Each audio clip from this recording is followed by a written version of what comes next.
Good morning, everybody. Today is Thursday, March 23rd, 2017, and this says Before the First Cup with Jules here on UCY.tv. Happy Thursday, everyone.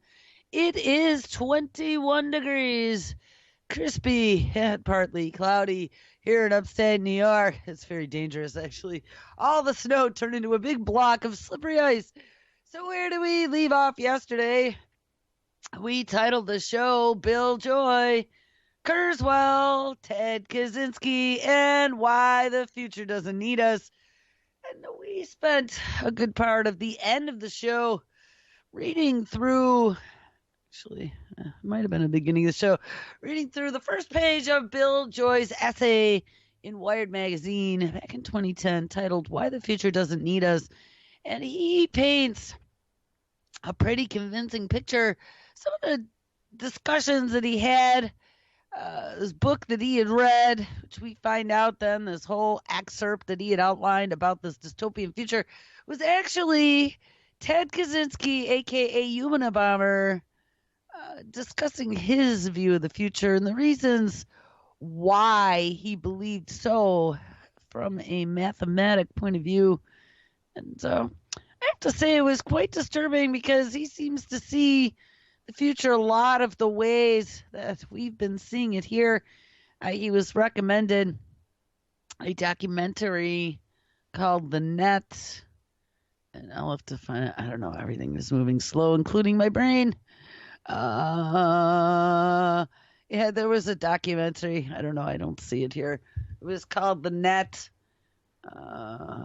Unabomber, LSD and the Internet. And of course, I read and it raised an eyebrow and said, I watched almost all of it yesterday. I have 20 minutes to finish. And it was excellent. Highly recommended. I looked at a lot of different things. Even the guy who created ARPA and ARPANET was interviewed. And they managed to tie the whole CIA mind control. I guess Kaczynski was a part of that whole thing as well. The LSD experiments out of Berkeley. And it was excellent, very excellent. And a lot of things fall into place after watching that. So thank you very much for suggesting it, kind listener. So what we're going to continue today is I think we're going to read a little bit more of this Bill Joy. And then we are going to take a look at some very strange things like growing body parts on apples and things of that nature. And speaking of growing body parts on apples, that is one of the things that concerned Bill Joy. You know, back in 2000, I think it says 2010. This article is actually from 2000. Back in 2000, we were already aware of genetic modification. I don't think we had any clue at all that they had already been messing around with that stuff since the 80s. But we dug it up. It had been since the 80s that Charles Arston had been tinkering with vaccine bananas and things of that nature. And at the same time, genetically modified foods. Remember, the whole vaccination and edible vaccines, transgenic vaccines, and GMO foods all came from the same laboratory. They were tinkering with all that stuff at the same time. They were afraid, of course, that people would not accept the quote-unquote edible vaccines. So that's something that they're working on over in India now, you know, because they don't need refrigeration like normal vaccines, and they'd be good for third world nations. But, see, they were afraid that people were going to put two and two together and go, wait, genetically modified food that is vaccine, wait a second. And so I think that that is the reason why they moved those edible vaccines offshore. Truther Talk Radio, April and Verstein were the ones who turned me on to that. I'd never heard of edible vaccines, and they had a guest on one time that was talking about them, and we started to dig into some of the research, and I was really horrified by some of the stuff I found because it's the same exact technology. So when we had discovered last year or the year before in Monsanto's timeline they had put out, you know, for like 2015 or 2016, all the things they're going to be working on that year. One of them was showing RNAi and switch flipping and doing all this stuff. And I'm like, wait a second, that's the same stuff that I just saw that they were doing in plants. That's when it all hit me. This has all been a big game.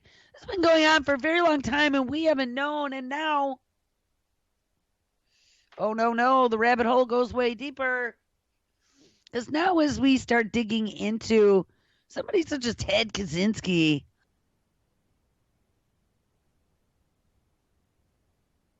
amazingly enough, when they started to trace it all back to who the controller is, because that's what they kept talking about was the controller, it ended coming back to cybernetics. Cybernetics, if I'm not mistaken, what I learned from there was between the world wars that they started tinkering with that. And it was all about merging man with machine.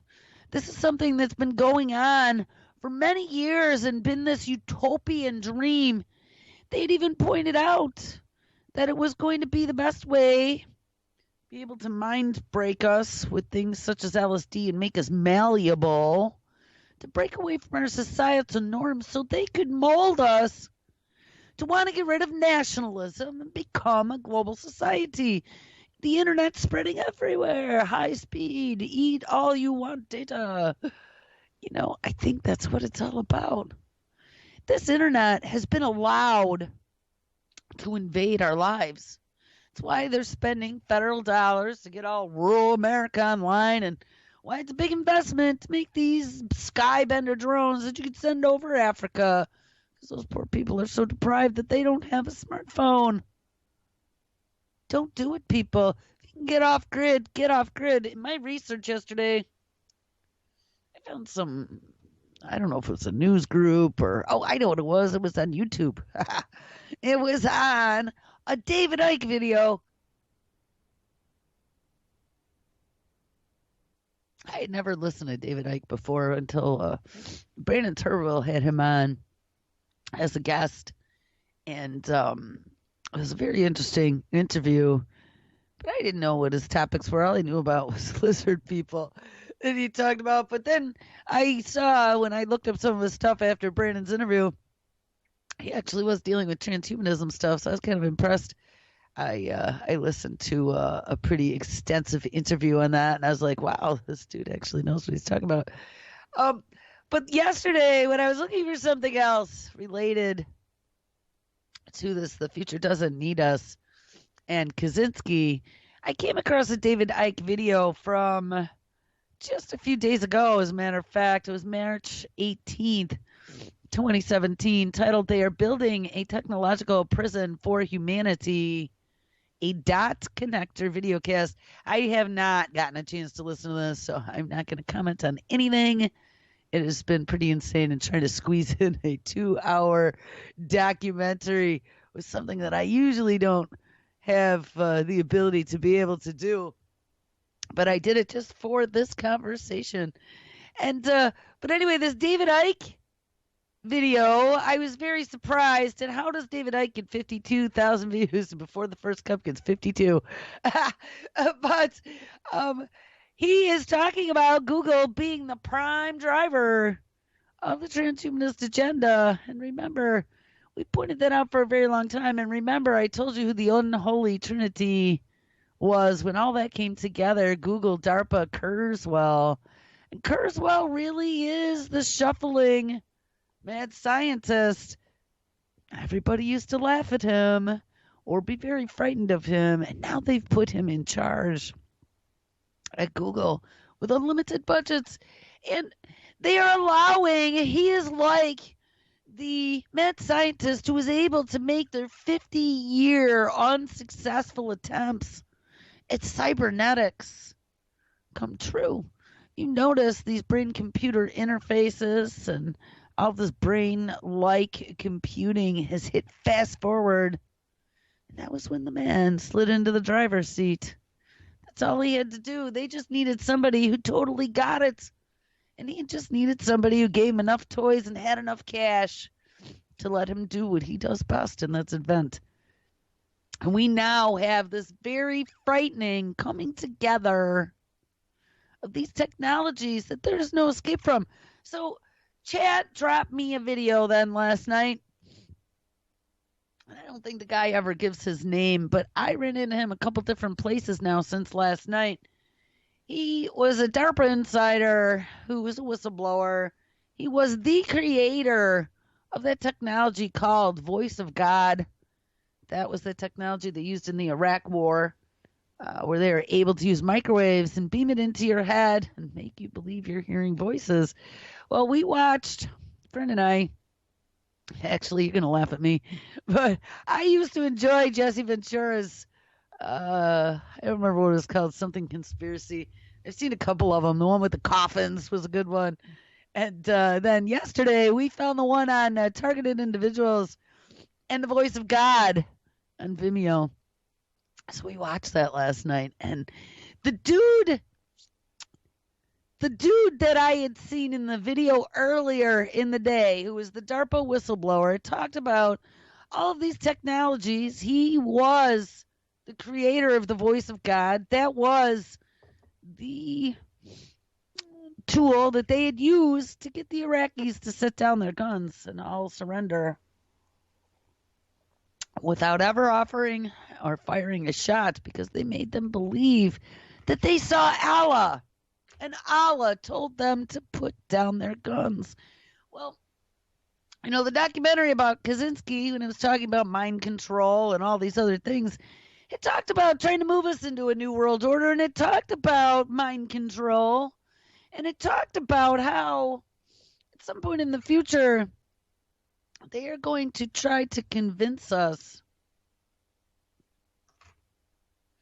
to merge with that machine. I think they are going to make us feel like, and we've talked about this as well, Werner von Braun and this whole space thing, and Ronald Reagan talking about if we were threatened by a threat from outside of our world, whatever, I'm just paraphrasing, we would all pull together in defense. Guys, the whole Project Blue Beam, the whole takeover of space by our federal government, Obama's space edict for collecting space garbage, and we have all these Space Command, now it's called. It's running right out of the Air Force. We got HARP. HARP is run by an entire conglomerate of Department of Defense agencies, plus the University of Alaska, but I discovered University of Alaska's president is from, she used to work at DARPA. And these guys are doing things with frequencies and ionospheric heating and plasma bombing the sky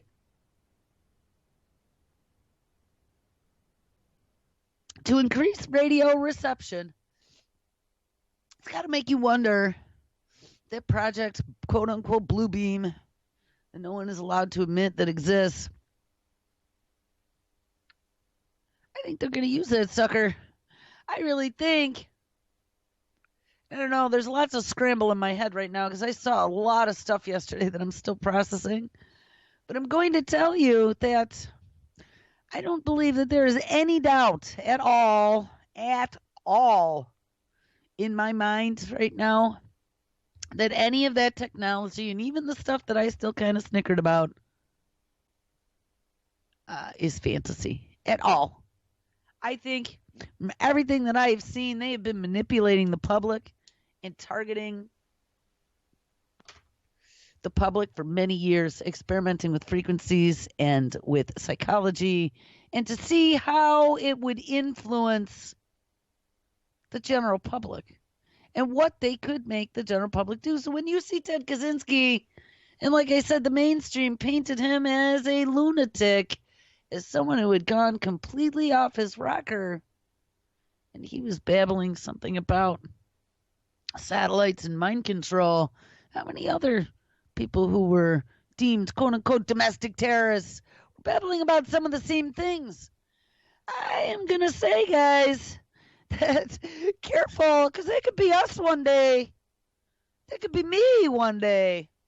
And I'll guarantee you that I would look like a lunatic babbling about this stuff, but anyone who knew me anyone who's followed any of these shows, these conspiracy theory shows, yes, but conspiracy theories that come out of things such as MIT Technology Review, or, Nature Magazine, New York Times. Yeah, that conspiracy theory would know that they just made me look that way to paint the narrative for history. Don't believe it, people. Don't believe what they tell you. There are just so many things that I've taken the stock word as to whatever it was all about, and then I find out years later, wow, was that wrong? Always draw your own conclusions. So, okay, wasn't a babbling. So I'll link to that conspiracy theory episode. Again, it was all about targeted individuals and the voice of God technology from DARPA. We had actually read about that probably a month or two ago in some of our shape-shifting research. We had come across that, being able to beam voices directly into your head that nobody else can see or hear. And now where we have this neurological monitoring that they've talked about in the 21st Century Cures Act, one of the things that Ventura came upon were these microwave towers called GWENs towers that were used during the Cold War for communication in the event of a nuclear emergency. I'm thinking that they're talking nuclear weapons discharge as opposed to a meltdown. But they were microwave radio towers, and they had put a map with all of the different people who claim to be targeted individuals, or TIs for short. And then they overlaid that map with where all of these Cold War relic era GWEN units were. And interestingly enough, it looked like in just about every case, the GWEN's unit was right in the middle of the population that is claiming to be targeted. And I'm sure if we dug into more, we already found that they can interrogate your brain with all kinds of things. That DARPA whistleblower, the guy who created the voice of God, was talking about them being able to suck dreams out of your head or replace memories or read your dreams. Being able to do way more than we even know about. I don't know, there was some stuff in the Jesse Ventura app that he asked him about and he wasn't allowed to answer. And that's the way it always is. I don't know how these people even talk without ending up with duct tape over a bridge or something because you would think they wouldn't want him to talk about this stuff. But regardless, even if people watch that and go, oh, this guy's nuts, he's making it all up. Just about every story that he gave in the lecture I saw yesterday, and all these technologies he had bullet pointed out on his PowerPoint to talk about, we had covered in the news with them talking about it in the lab with funding that they were trying to accomplish. So none of what he said was fantasy.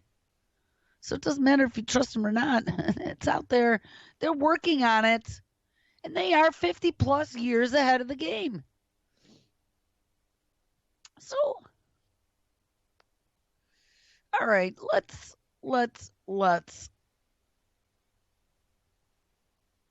take a look at a story that I found, and then maybe we'll get back to Bill Joy. A story that I found the other day talking about getting all this augmentation now. We discover that Neuroscience, watching this documentary, it showed a whole chunk of the MK Ultra program. Neuroscience, we always thought was to help us. And now we're finding that our last bastion of freedom, our brains, are going to be invaded. And I even think that's what Jesse's show title was, something like Brain Invaders. But it's true. They can get in. They can do it remotely. We were already reading about all that. We're even reading about national brain surveillance centers that doctors were clamoring for. Remember that? There was a few months back, we were like, what? Why would they talking about national brain surveillance centers? Well, then we find out that potentially they already, at least from the stuff that I was watching yesterday, they already can do it long distance. They already can interrogate brains from central locations and collect data, which I never even imagined that we could have even been that far. But let's pretend even we didn't get that far, but maybe in our not too distant future. How disturbing is that? They're going to be sucking data from our brains, potentially real time at some point, when they have the capability of reading our thoughts, inserting thoughts, and when you're not happy, they're just going to send a little medevac mosquito mini drone with your dose for the day to calm you down, Johnny.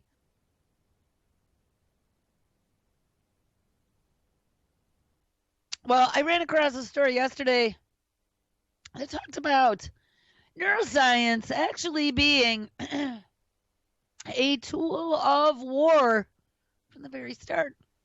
And I would believe this since that is what makes you human. That's what makes you tick.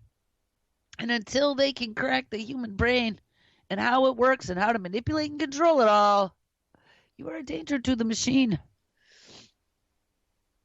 Neuroscience can improve lives and enhance human capabilities, but does it have a role in national defense or the war efforts? Well, absolutely.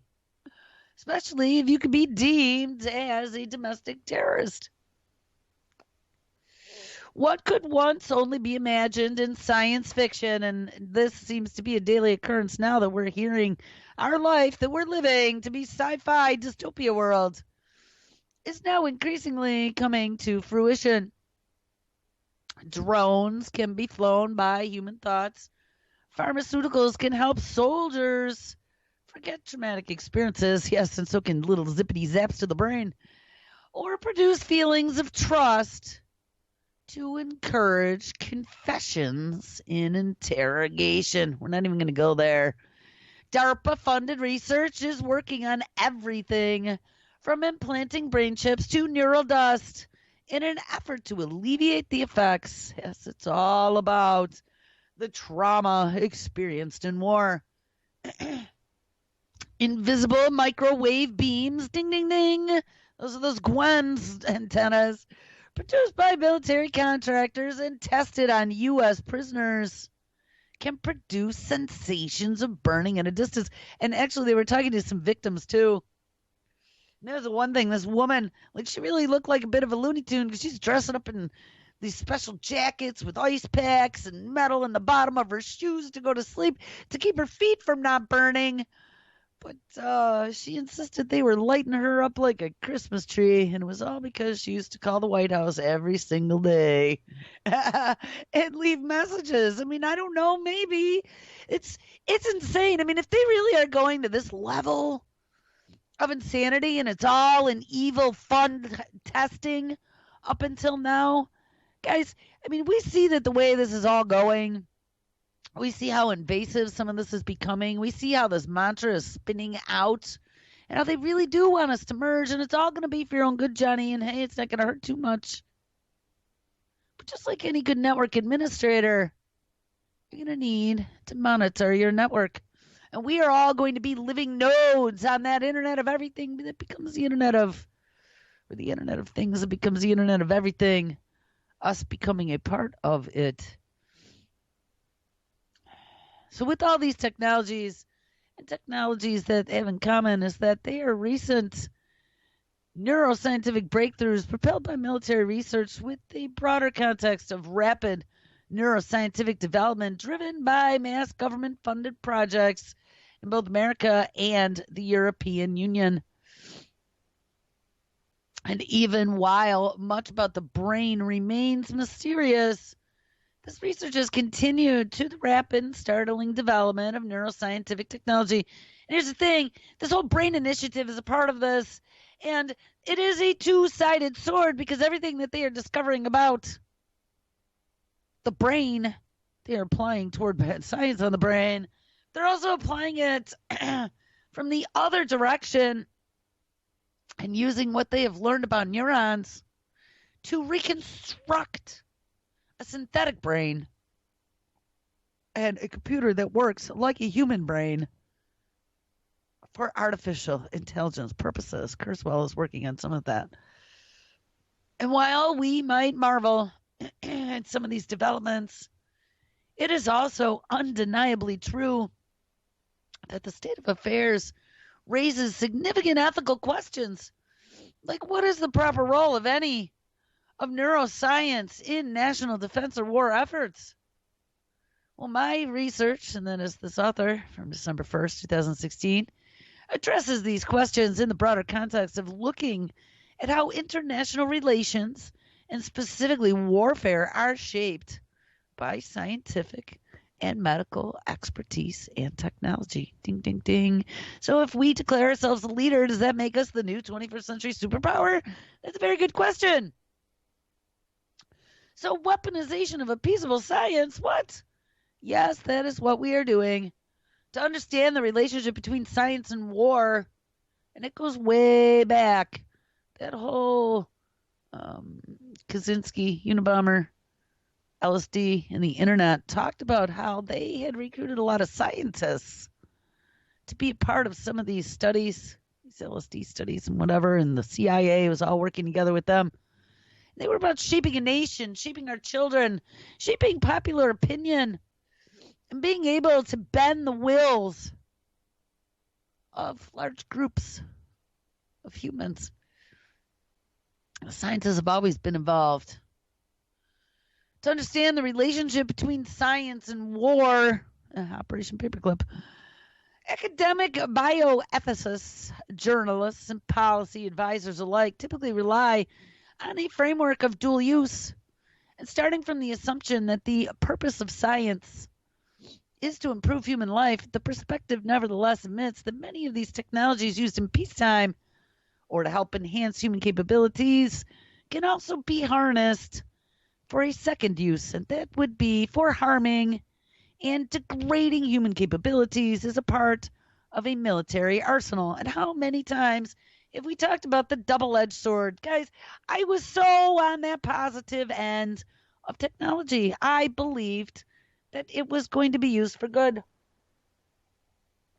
I believed that the corporations whose technology was in their hands, like, talk about how naive, was going to use it to make the world unicorns and rainbows for all of us. They don't care about making money. No, they care about peace on earth. Well, the joke was on you, Jewel, because it didn't quite turn out that way. Oh, no. Human greed and human power hungriness got the better of them. And here we are now on the cusp of this exponential technology that is just increasing in leaps and bounds every day. They have now cracked a lot of secrets of biology. They have IBM Watson now, who's training in all kinds of medical persuasions. And Dr. Watson will be able to figure out how to do it. That's what scares me. We're not even limited to human intelligence anymore. Dr. Watson, just Watson, is learning so fast. How long is it going to be before Watson doesn't discover like some deep, dark mystery that it would have taken humans 1,000 more years to discover? Maybe something that would really be like our kill switch, like push a button, like here's a note, boo, and everybody drops dead. I mean, it's very possible. Who knows? And like I've said so many times, just because we don't know something, or just because we haven't discovered something, and I don't mean just you or me, I mean as a species, like just because we haven't discovered the quote-unquote science behind it, doesn't always necessarily mean it doesn't exist or it isn't out there. You remember, bacteria wasn't known about for thousands of years. Maybe they did. But before the advent of the microscope, they didn't know that there was anything responsible for illness besides bad blood and maybe spirits, blah, blah, blah, right? Until they really started to look at, things they couldn't see with the naked eye. And then they're like, oh, look, there's a whole nother world that evolved down there. And, It wasn't mojo or magic. It was just something that we couldn't see. Even in the spectrum of light, the most of the spectrum of light human eyes cannot see. But that doesn't mean that there isn't other things going on in there, like, oh, I don't know, microwaves beaming down at people's heads. But apparently so. Anyway, so yes, harming and degrading humans becomes part of the military arsenal. This framework calls attention to the potential misappropriation of sciences and technologies. Ding, ding, ding. So the fact that DARPA is financing all of our universities and our hospitals to come up with all this newfangled weird-ass science. Just like the dude who helped develop the voice of God said, it was all compartmentalized. He built pieces. He didn't realize how they were all going to be used, and they put all the pieces together, and now they made this horrifying weapon that can invade every private corner of our brain. This framework calls attention to the potential misappropriation of sciences and technologies, and by acknowledging potential misuses, it helps to guide policy to limit the possibilities practical through such weapon conventions. That's like CRISPR as a WMD. We've talked about that one. Let's democratize it all, and then let's go. Whoops. Oh, it was pretty dangerous to give that to everybody worldwide. Don't worry about it. Now that it's globalized, now anyone could do anything with it, and they can't pinpoint it on us. During those anthrax attacks back after 2001, they were able to determine that it was somebody within the government or had access to the anthrax within the government because it was a certain strain, and they were the only ones that had that. There was a signature involved. So if they democratize things, they give these technologies away to everybody, every lunatic who wants it, then, hey, whoever drops the vial, blink, won't be able to be traced. It's a frightening thought. Same goes for radio frequencies. They're looking now. DARPA, we covered this a while back, but I just saw it in my news feeds last night when I was searching that they now have a request for proposal out. They're looking at taking the radio spectrum. I'm not going to get too deep into this, but we've talked about this a little bit before. Radio spectrum, which is licensed through a federal agency like the FCC, and everyone gets a frequency, and you can beam on it. No one legally is allowed to hijack your frequency. That is yours, your dedicated frequency to be able to broadcast. And you pay for it too. And you have to conform to their rules to be able to use it. And some of them are public and commercial, and some of them are military, and some of them are first responder.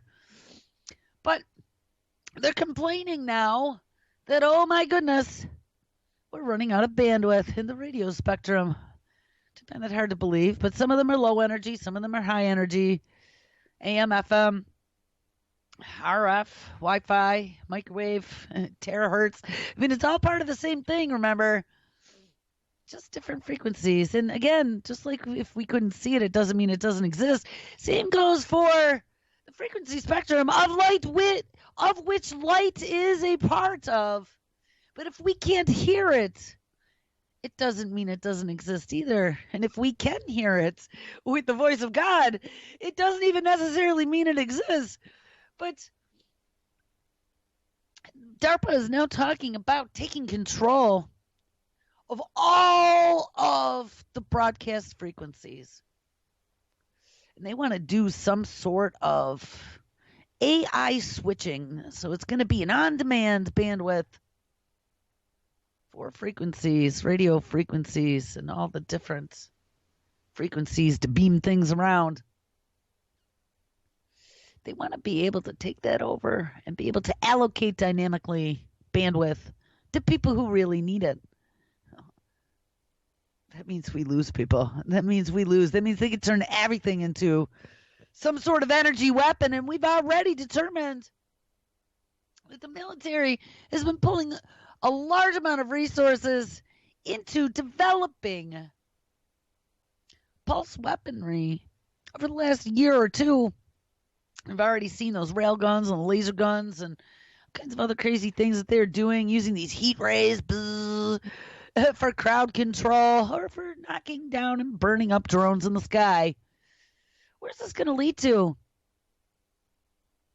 Of course, they want to take over the airwaves because the airwaves give you a potential to build a weapon against the machine, especially if that's what they're going to be using against us.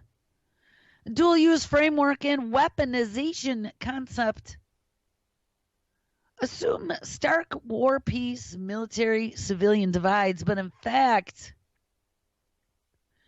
the discipline of neuroscience grew equally and simultaneously out of institutions that we typically consider civilian and military.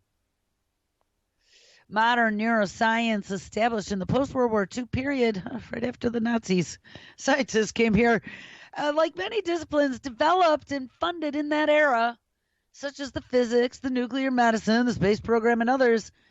And the discipline was established through military funding, ding-a-ling-a-ling, in both civilian institutions such as MIT and Harvard, ding-ding, both very connected to the Lizard Pit, and the military research institutes such as Walter Reed Army Institute of Research. That institute's Department of Neuropsychiatry originated the idea that researchers should study brain anatomy and physiology at the same time as psychology and psychiatry. And neuroscience was funded and shaped to meet the needs of warfare and national security imperatives. Ding, ding, ding, ding, ding. See, this makes so much sense now.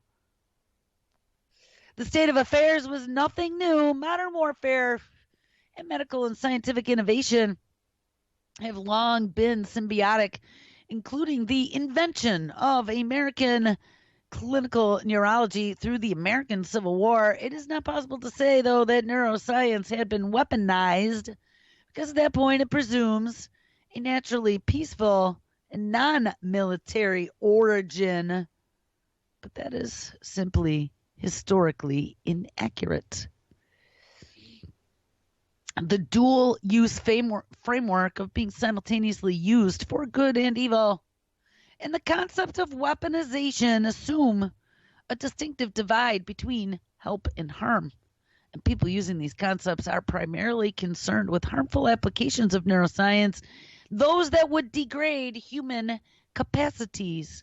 And without a doubt, these are of deep concern, and few would deny that we should pay close attention, for instance, to the use of neuropharmaceuticals.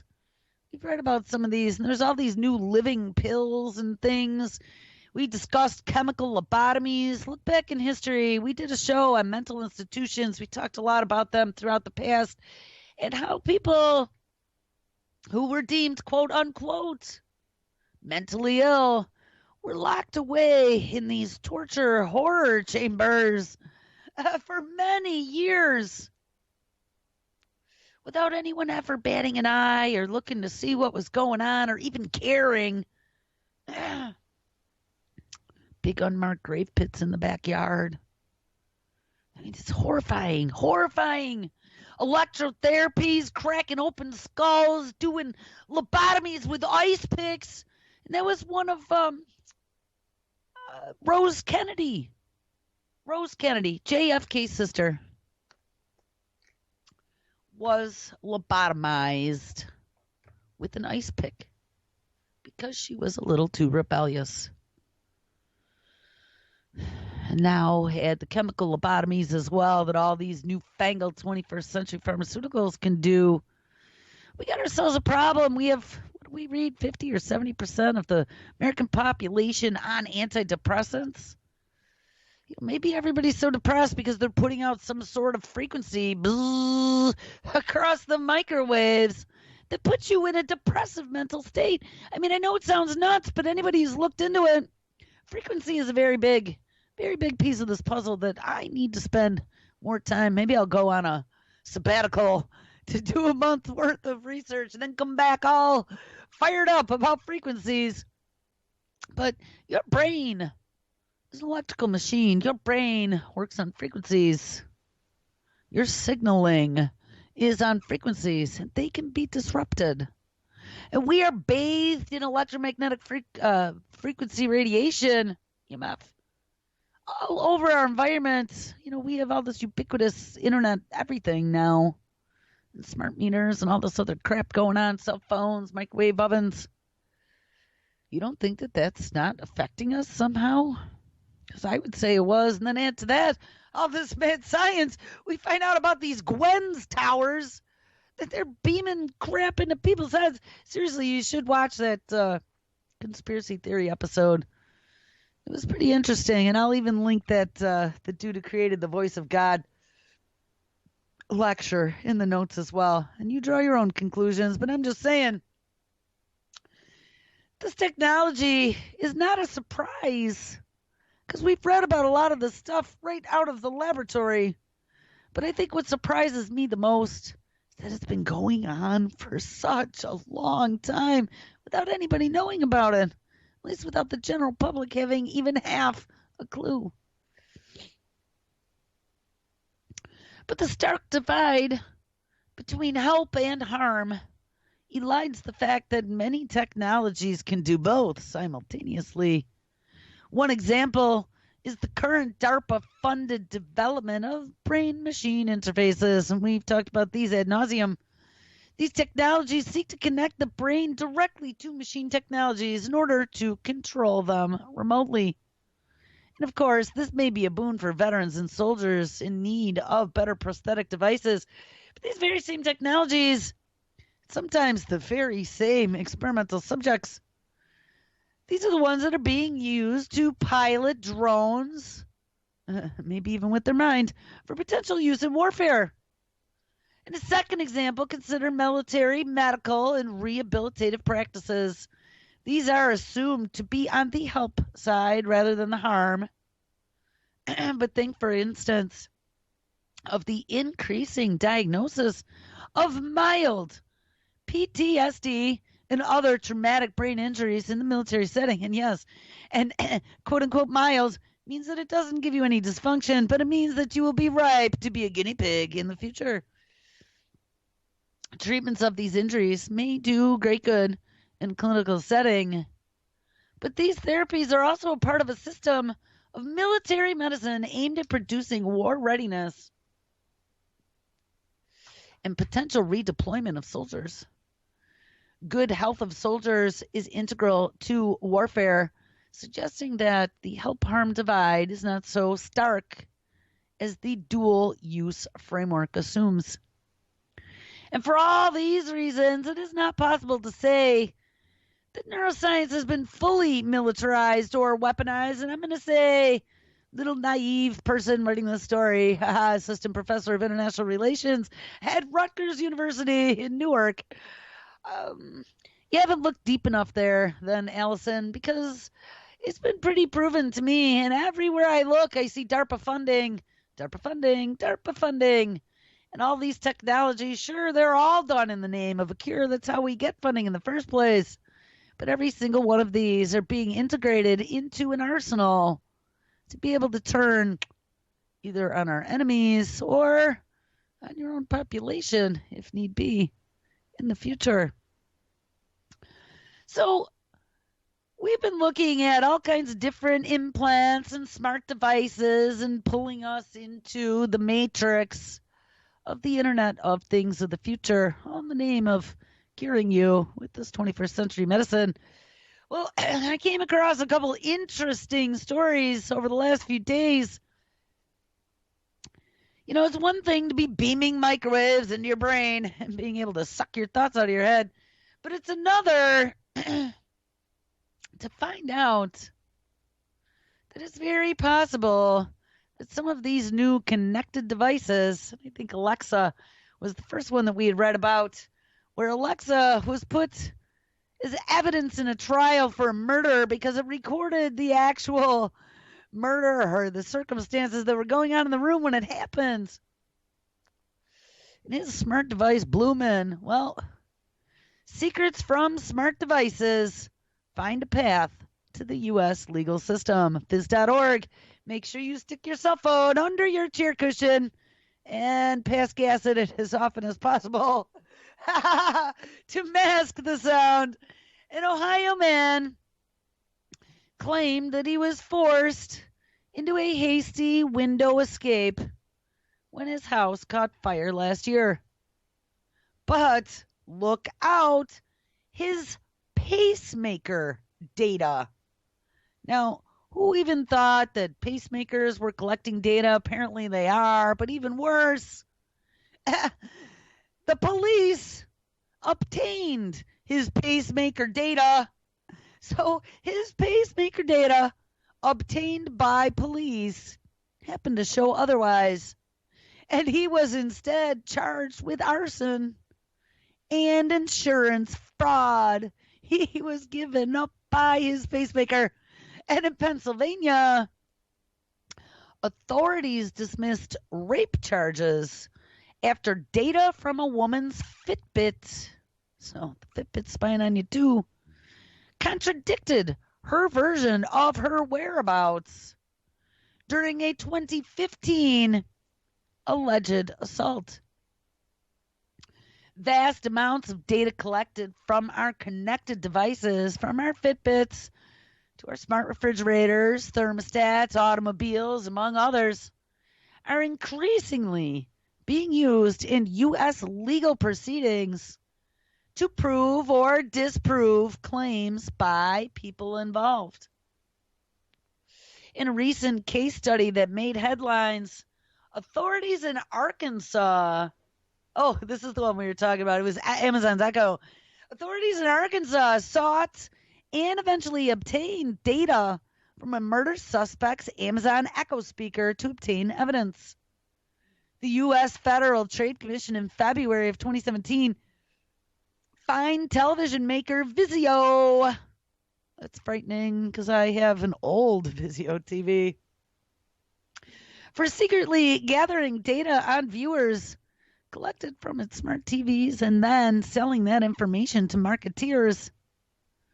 And the maker of the smartphone connected sex toy WeVibe meanwhile agreed in March to a court settlement of a class action lawsuit from buyers who claimed that highly intimate and sensitive data was being uploaded to the cloud without permission and shown last year to be vulnerable to hackers. Well, don't worry about it because privacy is dead, they say. Well, trying to come to grips with data collected, stored, and analyzed by all these devices can be daunting. See, we're just talking about like little Fitbits and stuff, but I mean, it's gone so way beyond there. Our main storage device, i.e. our brain, has been invaded. They have found our chinks in the armor, and maybe they haven't zippity-zapped you yet, but as more of these new toys are rolling out with the 21st Century Cures Act, unlimited orgy funding, to be able to just do mad science on anything that could be proven to be a useful tool for them in the future. It seems it's anything goes. Trying to come to grips with data collected, stored, and analyzed by all these devices can be daunting when one looks at the expectation of privacy today. It is radically different than it was a generation ago, says Aaron Lakin, a digital forensic specialist with the consultancy group Duff & Phelps, and author of a 2013 book on computer forensics. He says privacy is dead. Lakin has consulted or testified in cases of insurance fraud, divorce, and other legal proceedings where digital evidence can be relevant. He said that the always-on nature of the Internet of Things devices means that huge amounts of personal information is circulating among companies in the Internet cloud and elsewhere, with very few standards on how this data is protected or used. And the net result of these technologies is that we are foregoing our personal privacy and our personal autonomy and even sovereignty as humans, ding ding, and relinquishing that to a combination of state, harvesters of big data, and omnipresent institutions and systems. Now, guys, this is out of phys.org, no less. A report last year from Harvard's Berkman Klein Center for Internet Studies pointed out that the range of new connected devices can yield evidence for law enforcement, ranging from your televisions to your toasters to your bed sheets. That must be some of those Under Armour. I was just seeing some new 3D printed AI Under Armour sneakers. Give me a break. To bed sheets or light bulbs, we talked about the Li-Fi, to cameras, your smart toothbrushes, door locks, cars, watches, and other wearables, which, quote, are being packed with sensors and wireless connectivity. I warned you guys. It's way worse than we ever imagined. The audio and video sensors on Internet of Things devices opens up numerous avenues for government actors to demand access to real-time and recorded communications. John Sampson, a Marshall University professor of digital forensics and a former police officer, says this new abundance of evidence can be really good for law enforcement if investigators can find relevant data. Well, all they got to do is just turn Watson on it. He'll find it. Don't worry. You even have to be aware that it's there, but once you're aware that it's there, ho-ho, look out. Most police officers would not even think to look for a Fitbit or for a smart thermostat. Another problem is the sheer volume of data and computing resources needed to obtain specific data, often requiring weeks of computer time. And while Salmons presented research on the use of connected cars this year at the Academy of Forensic Sciences, saying that these new vehicles with improved connectivity offer a significant new source of potential evidence for both criminal and civil litigation. Yeah, beep, beep, beep, beep, beep. Oh, there goes Jewel. Wonder where she's going. You can't get away.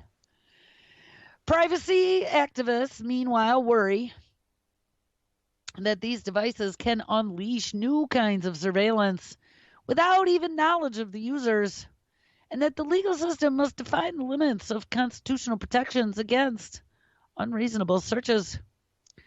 Jay Stanley of the American Civil Liberties Union says that gathering data from connected speakers such as Amazon Echo should face the same standards as wiretaps, which need a warrant from a judge based on a possible cause of a crime, rather than more streamlined law enforcement subpoenas. In your house, you should have absolute privacy, says Stanley. But one gray area in the law is that conversations recorded on home speakers may then be sent to the cloud. Your cell phone does the same shit. And in that case, the holding of data by a quote-unquote third party may wipe away the constitutional privacy protection. So like we were talking about yesterday, how our whole world is going back to old school, like dumb terminals and everything in the cloud. There's a purpose for that. We see that now. All your data's up in the cloud. You are not covered by any privacy protection by the Constitution anymore. We think there needs to be jurisprudential and legislative means of addressing these issues, says Stanley, because the privacy invasions are so significant. Jules Polotensky, another nice Polish name with the first name of Jules, chief executive of the not-for-profit Future of Privacy Forum, says that while legal issues are still being debated, you should always know if you have a device that is sending data elsewhere, and probably a good majority of them are, even if you don't know it. Polotensky says it is important to set a legal and constitutional privacy framework to reassure customers. It is critical to get the balance between data utility and law enforcement access right, or people will not trust these devices. And Jules, I hate to tell you, I think you might be a little bit wrong there, because you forgot about the dopamine dangling carrot. Many of these people with a 7-second attention span do not care, because they have groomed them to not have any expectation of privacy. Here, Johnny, send me pictures of what you had for dinner. Send me pictures of what you just blew out of your nose. Send me pictures of what you and your friends are doing every second of the day. That's just what happens. They have groomed these younger generations to not really care who knows or who doesn't. They don't realize that how their potential future will be a dossier of all these weird, crazy things that they did. And they might not turn out too well for them, and gives them a pretty complete psychological profile. Out of the Free Thought Project from March 17, 2017, for the very first time, police are asking for an entire city's Google searches. And guess what? The court says yes. An Orwellian precedent, well, that too, an Orwellian precedent is underway just outside of Minneapolis, Minnesota. So any of our listeners up there in Minnesota, I know we have a few, which could be the downfall of internet freedom as we know it. Police in Edina, Minnesota, Edina, maybe it's Edina, Minnesota, have been granted a warrant requiring Google to determine everyone in an entire city who used its search engine to look up a specific term and then identify them to authorities. The case doesn't involve some sort of massive terror plot to destroy an entire city or a high-level child trafficking ring. Oh, no. It is for wire fraud crime, less than $30,000. However, if Google caves into the warrant, it could set a precedent that would undoubtedly be used by police across the country. According to Ars Technica, investigators are focusing their probe on an online photo of someone with the same name as a local financial fraud victim, and the image turned up on a fake passport, and it was used to trick a credit union, as well as transfer $28,500 out of a man's bank account. So this bogus passport was faxed to a credit union, used a spoof phone number, and now they want to know everyone who searched this name and looked for that picture. All right, guys, make sure you stick around. Lots of Gun Radio. It's Thursday.